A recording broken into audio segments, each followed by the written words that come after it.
Alors, mesdames, messieurs, bon après-midi, bon début d'après-midi. Nous sommes à nouveau réunis pour les consultations particulières et les auditions publiques sur le document intitulé « Document de consultation sur la réglementation du prix de vente au public des livres neufs imprimés et numériques ». Alors, nous poursuivons donc ces auditions en après-midi avec le premier groupe qui est Québec Writers Federation et nous avons le plaisir d'accueillir son président, M. David Haumel. Bonjour, M. Haumel. Bonjour, content d'être ici. Premièrement, je vais vous situer un peu qui nous sommes. Bon, je pense à la 3e page que je représente 550 membres. Ce sont des écrivains de langue anglaise du Québec, principalement situés à Montréal et le Grand Montréal, un peu ici, un peu dans les cantons de l'Est, un peu partout. Vous savez peut-être qu'au Canada, ailleurs, sauf en Ontario, il y a des organisations provinciales d'écrivains. Alors, nous sommes cela pour les écrivains de langue anglaise, ça ne veut pas dire que nous sommes que des anglophones, ça veut dire que nous sommes des auteurs de livres en anglais. C'est un peu comme moi, je suis aussi membre de l'UNEC, même si j'écris en anglais, parce que je suis aussi un auteur en langue française. L'organisation est plutôt jeune, mais quand même correspond à un besoin de la part des écrivains anglophones d'avoir une voix au Québec. Enfin, moi, j'aime croire aussi que notre existence correspond à une sorte de prise de conscience du fait anglais au Québec dans le champ culturel qui trouve beaucoup d'écho, par exemple, dans la musique avec Arcade Fire, Patrick Watson, ou enfin, c'est comme vous voulez. Peut-être vos enfants écoutent ça, je ne sais pas. Alors, et puis, nous appuyons cette position qu'a prise l'Union des écrivains québécoises et les autres groupes. Là, vous avez lu leur point de vue dans la presse d'aujourd'hui. Pour nous, le point de contact traditionnel entre lecteurs et lectrices et livres, c'est la librairie. Et c'est vrai que Amazon et compagnie ont démontré qu'il existe une diversité de points de vue, de contact, mais la librairie reste l'espace où les auteurs rencontrent les lecteurs et lectrices. Et ceci, parfois, dans un cadre propice à la rêverie. Vous vous souvenez de l'arrivée de ces grands fauteuils, machines à café, musique d'ambiance chez Chapters Indigo et tout ça, pour mieux séduire les lecteurs et lectrices. La librairie, comme centre d'animation culturelle, reste un lien important dans la chaîne de communication. Et les Amazon et Alia, quoique très efficaces, ne pourraient offrir cette ambiance qui favorise la découverte. Une bonne librairie vous réserve des surprises. On pourrait trouver ce qu'on ne savait pas qu'on cherchait. Bon, le gouvernement du Québec, par la loi 51, en 1981, j'ai été là, a reconnu ce fait en voulant renforcer les librairies. Je résume très rapidement cette loi. Évidemment, il y a un système d'agrément pour les librairies, achat de livres dans les librairies par les institutions culturelles, etc. Vous savez tout ça mieux que moi. L'idée, c'était de renforcer la culture littéraire. Et par culture littéraire, je ne parle pas juste du fait de lire de la poésie ou des romans, mais la capacité d'une société pour s'informer, pour mieux choisir et mieux progresser. Et je pense que nos petits secrets honteux, à nous tous, en Amérique, c'est le grave problème d'analphabétisme chez nous et ailleurs, ce qui ne nous prépare pas à mieux choisir et à mieux gérer nos démocraties. Donc, nous avons aujourd'hui, cette semaine, une occasion de continuer à renforcer les librairies indépendantes et les petites chaînes que nous avons sur nos territoires, en réglementant le prix de détail des livres. Hélas, du point de vue économique, et nous les avons lus aujourd'hui dans les journaux et depuis quelque temps, la vocation culturelle de certaines librairies ne fait pas toujours bon ménage avec sa survie. C'est une lutte, que ce soit une chaîne locale comme Renaud Bray, évidemment vous connaissez cette histoire, ou une indépendante comme notre voisin, notre voisine, Pontoot, ici sur la rue Saint-Jean à Québec. Si nous voulons appuyer la culture québécoise du présent et de l'avenir, il faudrait continuer cette poussée de la loi 51. Et je vois cette proposition, enfin cette commission, comme une sorte d'extension, prolongement de la loi 51. Bon, la question de ces méga-magasins, ou grandes surfaces, ou dépôts, au prix du gros, est une question de société. Nous entendons souvent des mots comme spécificité, diversité, c'est un peu à la mode. Et cela en Europe comme aux Amériques, et maintenant nous avons l'occasion de faire quelque chose. Dans le cas de la vente de détail des livres, c'est le même principe de diversité, spécificité, etc. Allons-nous céder ce commerce de détail à des intérêts étrangers ou même locaux qui pourraient, il est vrai, offrir des prix plus bas sur certains biens de consommation, même si cette action pourrait mener à l'affaiblissement ou destruction des petits ou moyens commerces? C'est une question de société et c'est à nous tous de choisir. En fixant le prix de détail d'un livre pendant 9 mois à partir de sa publication, en acceptant un rabais qui ne dépassera pas 10%, nous pourrons aider à assurer la diversité de l'offre dans notre société. Bon, j'ai fait un petit scénario. Mon prochain livre sort au printemps prochain. 29,95, trop cher, n'est-ce pas? Mais c'est quand même un gros morceau, $30. Donc, évidemment, selon la réglementation proposée, ce prix sera universel, sauf avec un marge de 10%. Donc, la librairie du coin ou le méga-magasin pourrait offrir pour $3 de moins. Donc, quand même, une certaine marge pour ceux et celles qui voudraient l'offrir ou qui ont les moyens de l'offrir.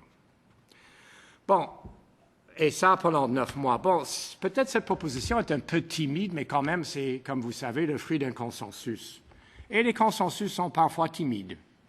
Mais le nôtre a cette vertu d'être appuyé par tous les joueurs que vous avez vus. Ben, évidemment, je ne vais pas les citer, ceux qui ont signé le texte dans la presse d'aujourd'hui. Bon, j'ai été finalement dans un lieu où j'ai jamais mis les pieds, dans une grande surface. J'ai été au marché central à Montréal, j'ai vu qu'il me fallait avoir une carte qui coûte $55 pour entrer faire mes recherches, pour voir qui est là, quels auteurs sont là. Alors j'avais pas $55 dans ma poche, alors je suis arrivé par la sortie. J'ai fait un tour rapidement parce que j'étais là en effraction. Et puis, j'ai vu quand même certains collègues. J'ai vu Kim Thuy, Éric Dupont, Christine Brouillet, Paul Hall, des collègues, des auteurs de littérature littéraire qu'on respecte et qui font la liste de nos best-sellers et qui sont souvent montés, lancés par les petites librairies. Donc, une fois le succès assuré par les médias publics, par les petites librairies, par les chaînes locales, ensuite, on peut trouver ces auteurs, ou plutôt les livres de ces auteurs, à des rabais très importants, impossibles à offrir par les mêmes indépendants qui ont aidé à lancer leur carrière. Alors, encore une fois, c'est un choix de société. Dans quelle société voudrions vivre? Évidemment, déjà, nous vivons dans une société où l'État intervient dans beaucoup de domaines pour équilibrer le marché. Alors, c'est pour ça que je suis un peu moins sensible à cette argumentation de ceux et celles qui appuient le libre marché et les lois du marché, parce que déjà, ce marché n'existe pas, ce libre marché. Alors, et je pense que si nous optons pour un prix réglementé des livres, nous ne risquons pas beaucoup de pénaliser les grandes surfaces parce que l'espace, comme vous le savez, réservé aux livres est minuscule comparé au mètre carré du magasin consacré à d'autres biens de consommation. Alors, c'est pour ça, et vous pouvez lire tous les détails dans mon mémoire si vous voulez, que c'est pour ça que Quebec Writers Federation appuie l'initiative de l'UNEC, de l'Association des éditeurs, etc., des 6 signataires de la lettre d'aujourd'hui pour appuyer cette réglementation. Voilà. Merci beaucoup, M. Haumel. Vous avez été très discipliné. Merci de nous avoir partagé votre point de vue. Maintenant, je cède la parole à notre collègue ministre de la Culture et des Communications pour un échange avec notre invité. Merci, Madame la Présidente. Monsieur Haumel, soyez le bienvenu et merci pour votre contribution. Vous avez donné une lecture, une perspective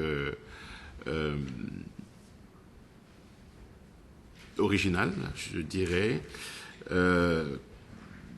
du haut de vos connaissances de la situation, de la fragilité de nos librairies. Au-delà de cette proposition sur la table que vous appuyez, à l'effet de réglementer le prix des livres neufs, est-ce que, et sachant, parce que tout le monde qu'on entend convient de cela, sachant que ça n'est pas une solution suffisante pour assurer la pérennité ou la survie même de ces librairies, auriez-vous des propositions, des idées qui pourraient contribuer, sur la base de vos connaissances évidemment, qui pourraient contribuer à aider à la survie de ces librairies? Je suis aussi auteur jeunesse. C'est un côté caché de ma carrière parce que je fais ça juste depuis 3-4 livres. Et puis, parfois je vais dans les écoles où la bibliothèque de l'école, et là, attention, je vais arriver au fait, où la bibliothèque de l'école est plus petite que la bibliothèque qu'avaient mes 2 enfants. Je pense que il y a quelque chose à faire aussi peut-être entre école primaire et librairie. Et je vois ça un peu dans mon quartier. Encore là, je vais citer mon quartier de Montréal, où par exemple, j'ai la petite librairie voisine, Écume des Jours, qui travaille beaucoup avec les écoles primaires autour, les écoles du quartier. Lambert-Closse, etc. Et c'est une façon à la fois de travailler cette question de lecture en famille, les questions d'alphabétisation qui me touchent beaucoup, mais aussi pour ajouter à la stabilité financière des librairies en les mettant en réseau avec les écoles, que ce soit primaires ou secondaires, du quartier. Alors, je sais que dans ce cas-là, pertinemment, je sais qu'il y a des réseaux entre cette librairie et certaines écoles dans le coin. C'est un quartier, bon, c'est pas un quartier riche, mais c'est quand même un quartier peut-être de lecteurs et de lectrices. Mais c'est une façon, peut-être, j'ai toujours pensé qu'on devrait avoir plus de liens, j'espère que ce n'est pas scandaleux politiquement, plus de liens entre le ministère de l'Éducation et le ministère enfin, chez vous. Je vois que peut-être, c'est des jumeaux, en principe. La lecture, l'école, et la lecture et le livre plus tard dans la vie.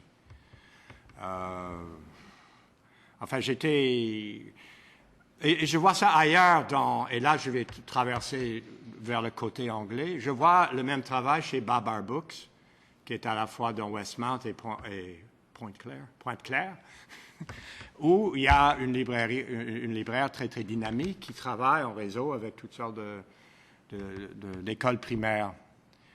Je pense qu'il y a une clé là. C'est à la fois stabilité économique pour le commerçant, mais aussi c'est promouvoir la lecture.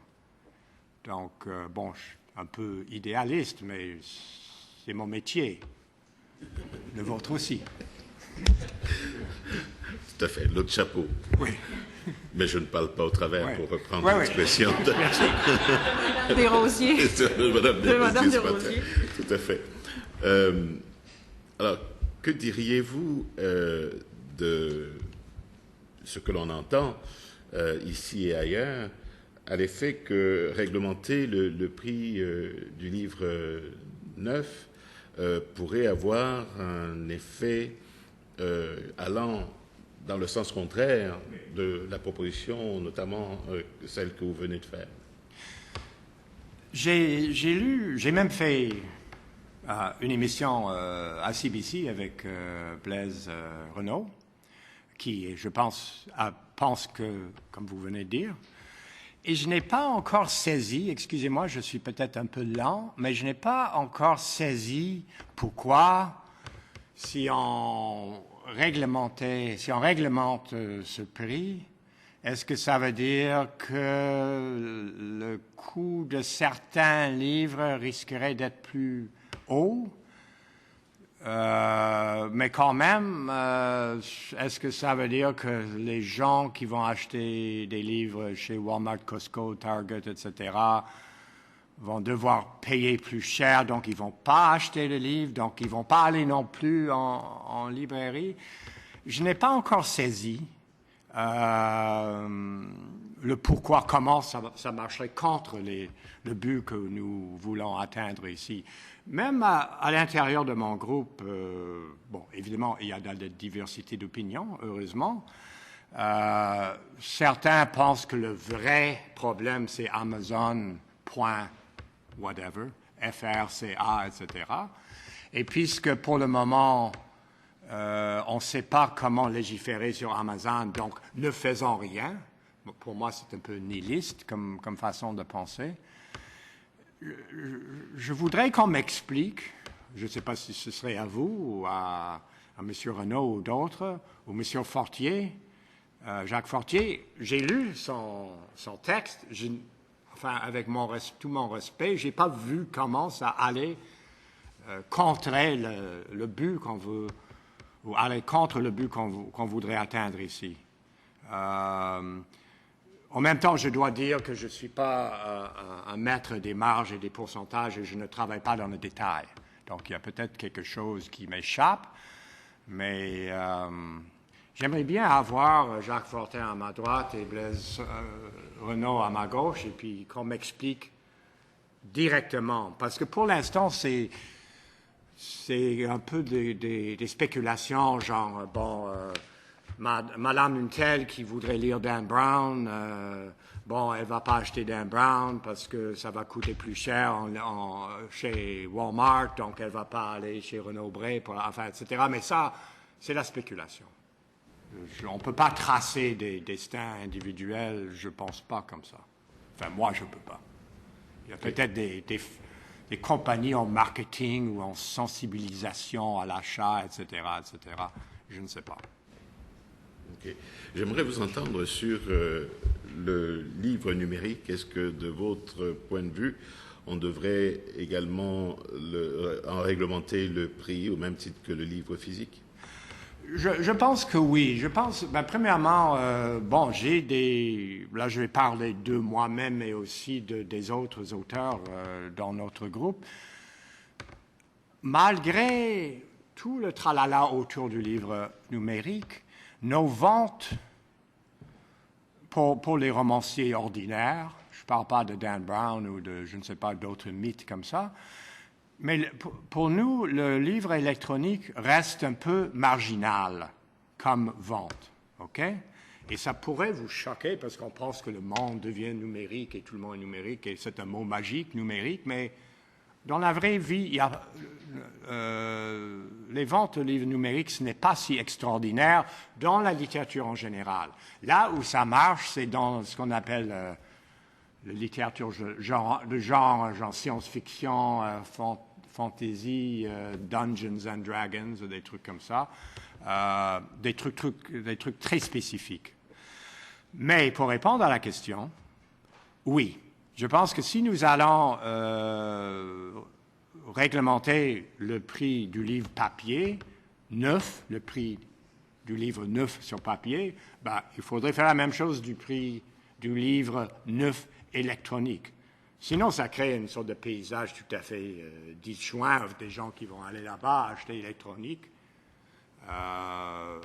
et pour ne pas avoir à payer plus cher parce que c'est du papier, parce que c'est réglementé. Là, ce serait un cauchemar et ce serait vraiment faire des demi-lois comme ça, ça sert à personne. Merci. Merci beaucoup, M. le ministre. Monsieur le député de Saint-Hyacinthe? Oui. Merci, Mme la Présidente. Bonjour. Ça fait plaisir, M. Haumel, de voir. J'ai lu dans au premier paragraphe de votre présentation, vous parlez beaucoup de ce qu'on appelle l'animation culturelle dans les librairies. Et comme de raison, vous parlez de parfois propice à la rêverie, l'ambiance et tout ça. L'atmosphère qu'on peut y retrouver, tu ne retrouves pas ça peut-être nécessairement dans les grandes surfaces. On dit une bonne librairie vous réserve des surprises. On pourrait trouver ça qu'on ne savait pas ce qu'on cherchait. J'aimerais vous entendre parler un peu plus de cet aspect culturel d'une librairie qu'on ne retrouve pas nécessairement partout. Oui. Ben, je suis peut-être un vieux romantique et aussi peut-être un vieux guerrier. Je publie depuis 1988.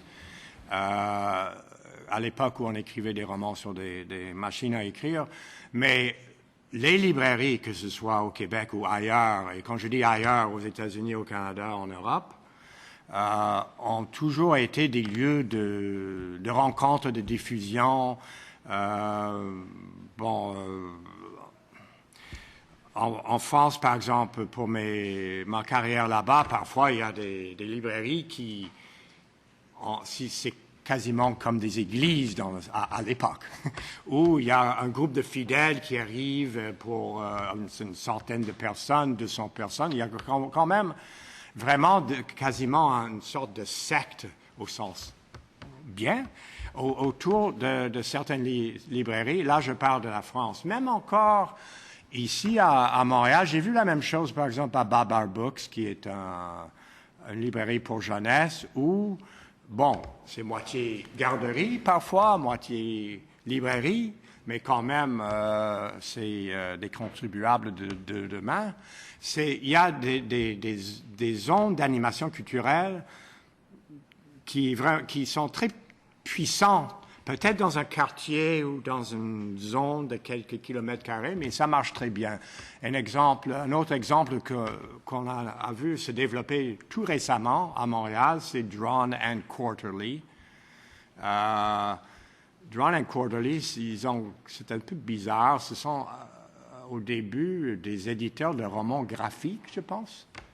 Je vous regarde pour la réponse. Je pense qu'ils ont commencé avec le roman graphique. Ensuite, ils ont commencé à développer des tournées pour auteurs. Et puis, l'autre semaine, il y a eu un écrivain écossais, Neil Gaiman, qui a rempli le théâtre Rialto, 600 places, pour faire une lecture et une causerie. Et tout ça organisé par une librairie.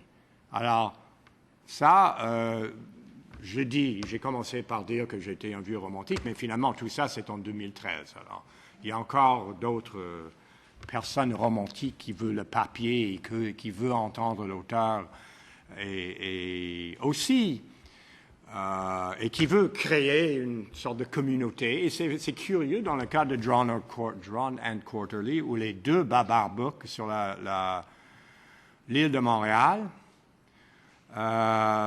c'est pas seulement une librairie où on achète un livre, mais c'est toute l'organisation sociale d'un quartier, dans le cas de Drawn and Quarterly, qui invite des auteurs d'un peu partout, qui remplissent que ce soit Rialto, qui était énorme. Je ne sais pas d'où vous venez, mais Rialto, c'est un théâtre vieux style des années 20, au début du 20e siècle, avec comme...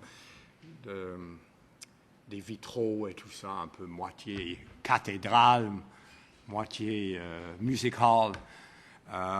Mais on a vu beaucoup d'exemples de cela. Évidemment, je ne veux pas parler contre Costco ou Walmart parce que, bon, ça devient comme des hommes de paille. Mais c'est sûr qu'on ne va pas rencontrer ses lecteurs et ses lectrices dans un Costco, sauf par hasard. Et puisque je n'ai pas la carte, je rencontre personne. Je ne veux pas risquer deux fois d'entrer par la sortie. Donc, cette idée pourrait semblait un peu romantique, un peu 20e siècle, un peu pas numérique. Mais quand on regarde les exemples dernièrement autour des librairies que j'ai citées, que ce soit anglophone ou francophone, c'est aujourd'hui. Il reste du temps? Oui, il reste une minute. Une minute. J'aurais juste une dernière question. Oui. Il savait qu'il existe, moi chez nous, j'existe des groupes de lecture qu'on appelle, ou des clubs de lecture. C'est des citoyens qui se réunissent, se rencontrent ensemble dans une ambiance à peu près comme vous dites tantôt. Et est-ce que chez vous, vous sentez que ça pourrait être plus encouragé ou plus supporté par nos institutions ou même par les libraires, ces genres de... Oui, le phénomène des cercles de lecture ou de clubs de livres, c'est tellement fort qu'aux États-Unis et aussi au Canada anglais, on publie des éditions spéciales de romans. Normalement, c'est le papier, pas après la couverture rigide, là je parle de langue anglaise, avec les questions déjà là pour animer les clubs de lecture. Et les écrivains, nous savons que c'est vraiment là où il faut se brancher, et j'en ai vu la preuve dans le West Island, où je vais très rarement. C'est un phénomène très, très féminin, je dirais même exclusivement féminin, ça ne me dérange pas. Mais là encore, il y a une connexion entre une librairie et ses clubs de lecture où tout le monde s'alimente. Les groupes s'alimentent. Merci beaucoup, M. O'Meara. Merci beaucoup. Merci, M. le député. Madame la députée de la Porte, c'est votre tour. Merci beaucoup, Madame la Présidente. Bonjour, M. Arnaud. Bienvenue. Merci. Je lisais dans votre mémoire, et vous avez mentionné, vous représentez 550 membres, n'est-ce pas? Alors, ce sont tous des auteurs? Ce sont tous des auteurs, mais pas forcément d'auteurs de livres. Nous sommes un peu plus mous, un peu plus tolérants que, par exemple, l'Union des écrivains québécois, où il faut avoir publié X livres de X pages et tout ça. Nous sommes plus accueillants. D'accord. Est-ce que vous êtes à l'aise pour nous dire que tous ces membres ont la même position tant qu'à la réglementation? J'ai déjà dit, non. Tous les membres n'ont pas la même pensée. J'ai déjà parlé de la diversité d'opinions dans notre groupe. Nous avons, et d'ailleurs, ils seraient très contents d'entendre votre question. Nous avons une certaine tendance, je dirais, de libre marché. On va laisser le marché s'arranger, et le marché va arranger les choses. Et puis voilà. Il y a cette pensée aussi. Il y a l'autre pensée que je trouve un peu nihiliste, genre, puisqu'on peut pas on peut pas légiférer sur tout, alors ne faisons rien. On a quelques nihilistes aussi. Vous savez que c'est un groupe anglophone, donc je peux les compter très rapidement, les librairies anglophones sur l'île de Montréal et dans le Grand Montréal. Et puis, je pense que ce qui fait que nous sommes plutôt de bons utilisateurs d'Amazon pour les livres qui viennent des États-Unis, surtout spécialisés. Moi aussi, j'ai pêché. J'ai commandé des livres de Harvard University Press par Amazon.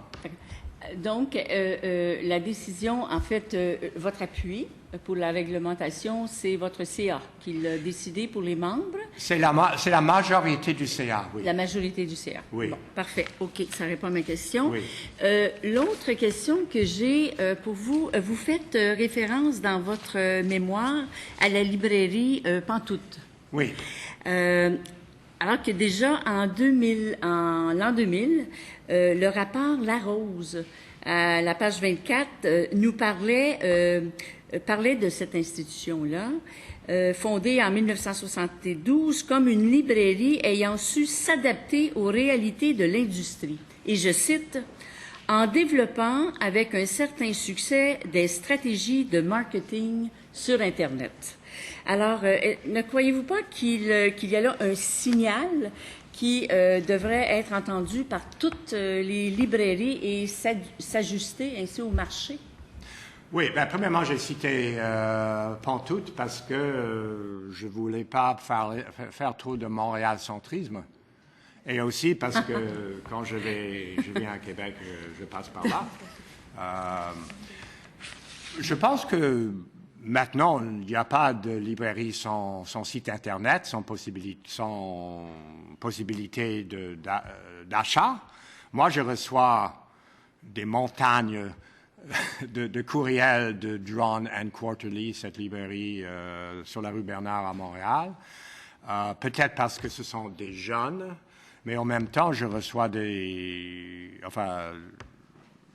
courriers, j'étais sur le site de Babar et tout ça. Je pense que tout le monde a son site, et ce qui veut dire, tout le monde, je veux dire chaque librairie, ce qui veut dire qu'il y a cette possibilité de vente. Mais si je comprends bien, vente pas moins cher. Enfin, si vous voulez acheter quelque chose chez Pantoute par le net, vous payez le même prix que si vous y allez physiquement, je pense. Et puis, pour moi, ça reste à l'intérieur du cadre d'une possible réglementation. Mm-hmm. Merci. Madame la Présidente. Monsieur le député de Jacques-Cartier. Merci beaucoup, Madame la Présidente. À mon tour, bienvenue, Monsieur Hamel, et merci pour votre contribution à la littérature québécoise, à la fois comme écrivain, mais il a fait des traductions importantes d'Annie Laferrière, entre autres, ses romans vers l'anglais, Yves Beauchemin, Stéphane Bourguignon et des autres. Bourguignon, pardon. Alors, merci beaucoup pour cette contribution, et merci pour mentionner Babar, parce que c'est dans le beau comté de Jacques-Cartier. On sait que toute politique est locale, et c'est un lieu préféré pour ma petite-fille et moi pour aller visiter Babar, qui est extraordinaire pour une librairie des enfants. L'ambiance et tout que vous avez décrivé, c'est tout à fait vrai chez Babar. Alors, j'espère que le commissaire d'éthique ne me reprocherait pas pour mentionner une entreprise dans mon comté, mais je vais le faire quand même. On va vous défendre. On va vous défendre. Mais je reviens toujours sur la question sur le numérique.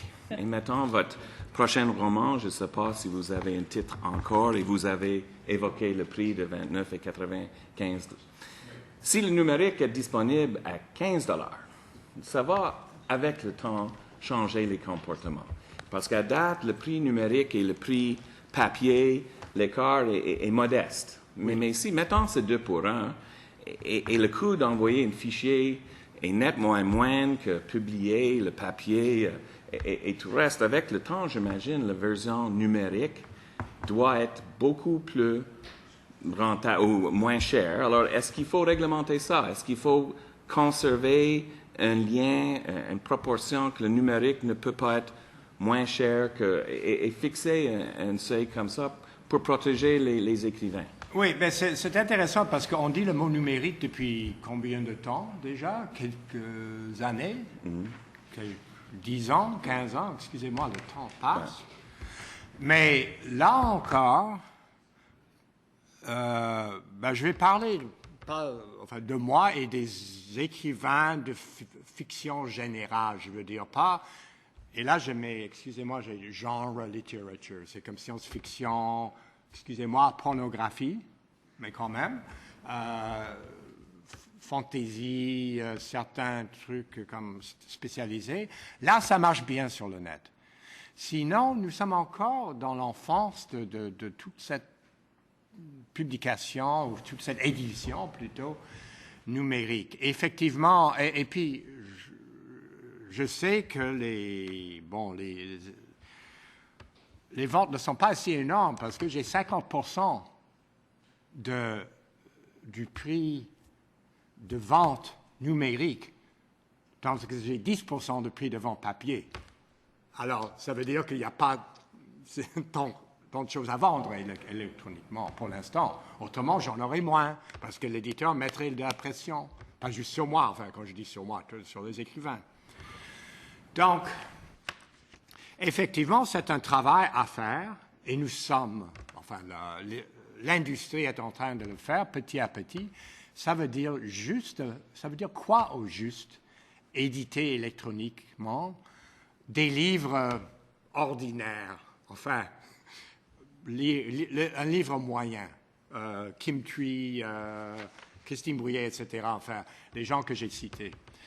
Et pour l'instant, nous ne savons pas vraiment, parce que nous sommes au début de ce processus. Alors, ça, c'est évidemment, peut-être ça rejoint la question, si on va réglementer le livre papier, logiquement, on devrait réglementer le livre et le numérique.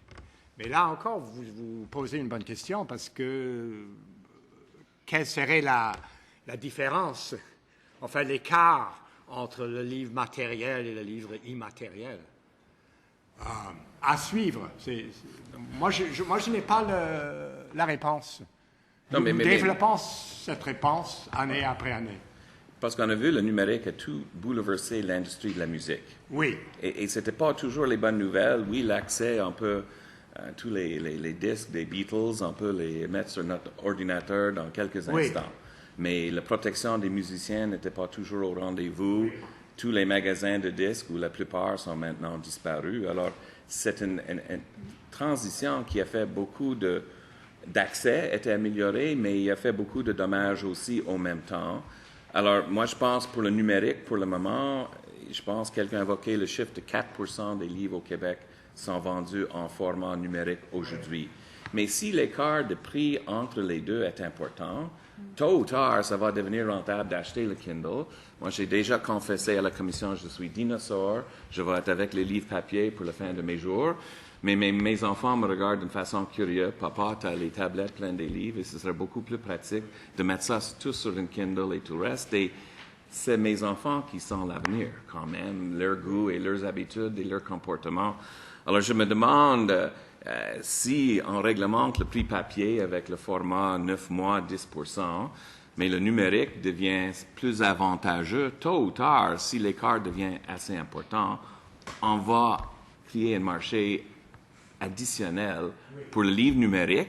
Peut-être c'est souhaitable, c'est moins de papier, protéger nos forêts, je ne sais pas, mais il y a des choix et je pense que le numérique, il faut le regarder. J'étais surpris ce matin que le président du conseil consultatif de la livre ne peut pas dire combien de livres sont vendus en ligne, parce que moi, comme vous, j'irai sur Amazon parfois. Mon épouse va dire combien de fois, trop souvent, mais ça donne un accès quand même formidable et on ne peut pas l'ignorer qu'il y aura une conséquence sur les librairies, l'accès en ligne des livres aussi. Bon, on a encore une minute ou deux, mais je ne veux pas dire le problème, mais l'axe de tout ça, c'est le coût de l'édition électronique. Et pour l'instant, comme vous venez de dire, 4%, c'est pas beaucoup, ça reste une activité marginale. OK?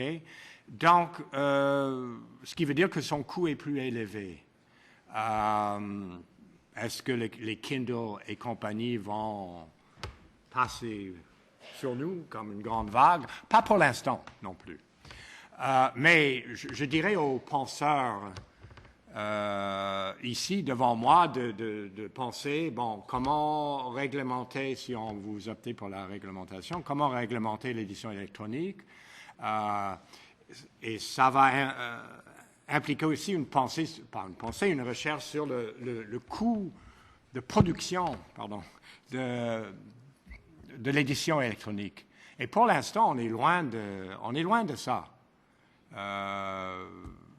Et j'ai des éditeurs à Toronto, c'est pas les maisonnettes d'édition, c'est des maisons d'édition, mais eux aussi ne pourraient pas répondre non plus.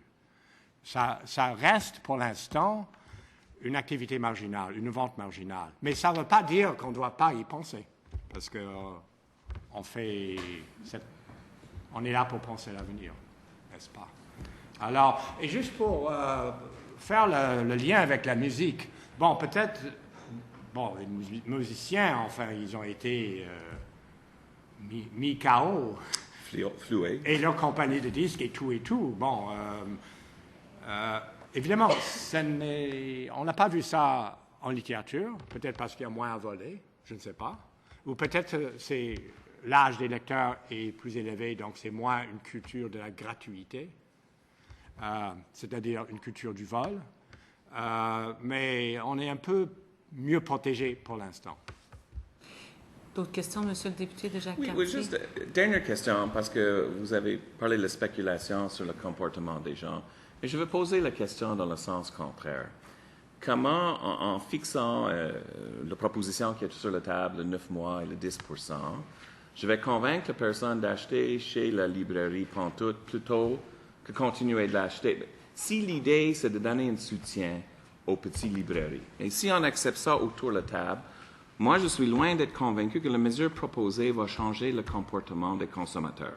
Et c'est ça, on peut le faire, on peut l'essayer, je comprends, mais moi, je ne vois pas que le lecteur qui achète chez Costco, et souvent, ça va juste de passage, ils sont là pour acheter quelque chose d'autre, ou Walmart, ils vont voir le dernier roman d'eux, et ils vont l'acheter. Pas certain que cette personne, avec la réglementation, va abandonner cette pratique pour aller chez Pantoute ou chez Drawn & Quartered ou dans les autres endroits. Alors, j'essaie de voir comment la mesure proposée va donner le soutien. Si l'objectif est le soutien aux petites librairies, c'est quoi le cause et effet dans tout ça? En 30 secondes, Monsieur O'Mel. Oui, ben là, je pense que je dirais c'est un risque à prendre. C'est tout. C'est sûr que moi, dans mes recherches chez Costco, j'étais impressionné par la sélection de livres québécois en français, des livres littéraires. Là, ça pourrait avoir une différence. En anglais, non. OK? Mais je pense que c'est un risque à prendre, le beau risque, dit-on. Et c'est ce que je fais. Merci.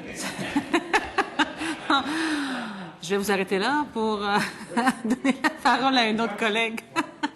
Madame la députée de Montarville. Merci beaucoup, Madame la Présidente. Bonjour, Monsieur O'Mel. Merci d'être là. C'est très intéressant de vous écouter. Vous êtes un homme passionné et vous y mettez tout votre cœur et c'est intéressant aussi d'entendre votre expérience. Question de mettre la table, juste pour nous donner une idée. Quelle est la proportion du nombre de volumes québécois anglophones comparativement à celui du nombre de volumes québécois francophones qu'on retrouve dans nos librairies? En librairie? Ben, ça dépend où on va. Évidemment, moi, mes recherches par effraction dans les Costco, c'était il y a 0. Aucun livre, même pas canadien. J'étais étonné et je suis allé dans les coins de diversité ethnique pour voir, il y aura peut-être plus de demandes dans ce coin-là que dans l'autre coin.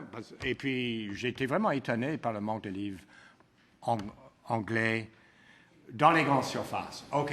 Dans les librairies dites indépendantes, etc., ça va dépendre. C'est tout à fait anecdotique. Évidemment, Drawn & Quarterly, c'est 100%. Babar Books, qui fait livres pour jeunes, il y a beaucoup plus de livres francophones pour les jeunes anglophones.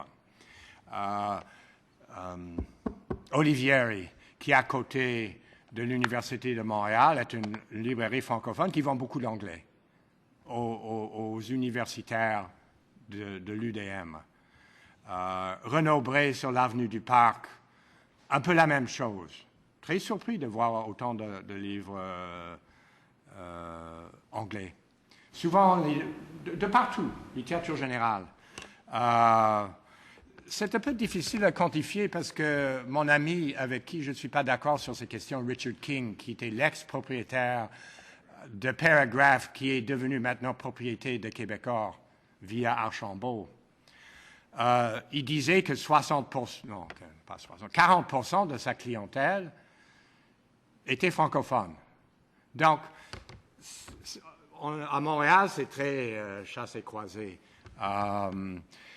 Je pense qu'il y a très peu, dans certains coins, il y a des librairies qui sont uniquement dans une langue.